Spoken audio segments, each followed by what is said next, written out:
आने वाला है देश का आम बजट, लेकिन बजट से पहले आई कैसी बड़ी खुशखबरी। देश का आम बजट 1 फरवरी को पेश किया जाना है। ऐसे में इस बात की चर्चाएं भी तेज हैं कि इस बजट से देश के किस सेक्टर को क्या क्या मिल सकता है, जबकि क्या महंगा और कौन सी चीजें सस्ती होंगी। लेकिन उससे पहले ही सरकार ने एक बड़ी राहत दे दी है। राहत यह है कि अब रुपे डेबिट कार्ड और कम मूल्य के भीम यूपीआई पर जीएसटी या गुड्स एंड सर्विसेज टैक्स नहीं लगाया जाएगा।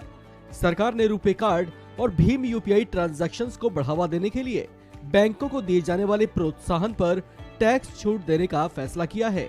ये जानकारी वित्त मंत्रालय की ओर से जारी की गई है।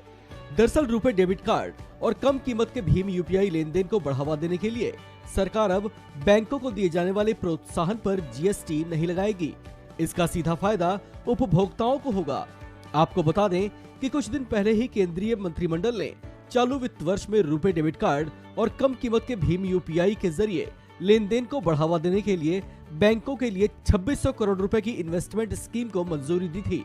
रुपे डेबिट कार्ड और कम कीमत के भीम यूपीआई ट्रांजैक्शंस को बढ़ावा देने के लिए प्रोत्साहन योजना के तहत सरकार बैंकों को रुपे डेबिट कार्ड लेन देन की कीमत और 2000 रुपए तक की कम कीमत वाले भीम यूपीआई लेन देन के फीसदी के तौर पर प्रोत्साहन राशि का भुगतान करती है।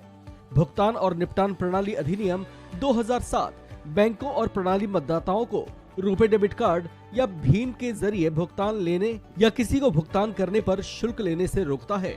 इस संबंध में जीएसटी कमिश्नर को भेजे गए सर्कुलर में वित्त मंत्रालय ने स्पष्ट किया है कि ये प्रोत्साहन सीधे सेवा की कीमत से जुड़ी सब्सिडी से संबंधित है।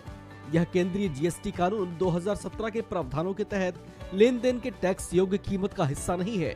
इसमें कहा गया है, जैसा कि जीएसटी काउंसिल की ओर से सिफारिश की गई है, ये स्पष्ट किया जाता है कि रुपे डेबिट कार्ड और कम कीमत के भीम यूपीआई लेन देन को बढ़ावा देने के लिए इलेक्ट्रॉनिक्स और इंफॉर्मेशन टेक्नोलॉजी की ओर से दिए गए इंसेंटिव पर जीएसटी नहीं लगेगा। इस तरह का लेन देन सब्सिडी के रूप में है और इस पर टैक्स नहीं लगाया जाएगा। आपको बता दें कि पिछले ही दिनों यूपीआई ट्रांजैक्शंस के जरिए दिसंबर महीने में 12.82 लाख करोड़ रुपए की कीमत के 782.9 करोड़ डिजिटल भुगतान लेन देन का रिकॉर्ड बना है। ऐसे में रुपे कम कीमत के भीम यूपीआई लेन देन को बढ़ावा देने के लिए प्रोत्साहन पर जीएसटी नहीं लगाने से इस क्षेत्र में और ज्यादा बढ़ोतरी आने की उम्मीद है। यानी ऐसा कहा जा सकता है कि फैसले के लागू होते ही अगले कुछ महीने में ही डिजिटल भुगतान लेन देन का एक नया और बड़ा रिकॉर्ड बन सकता है। इस खबर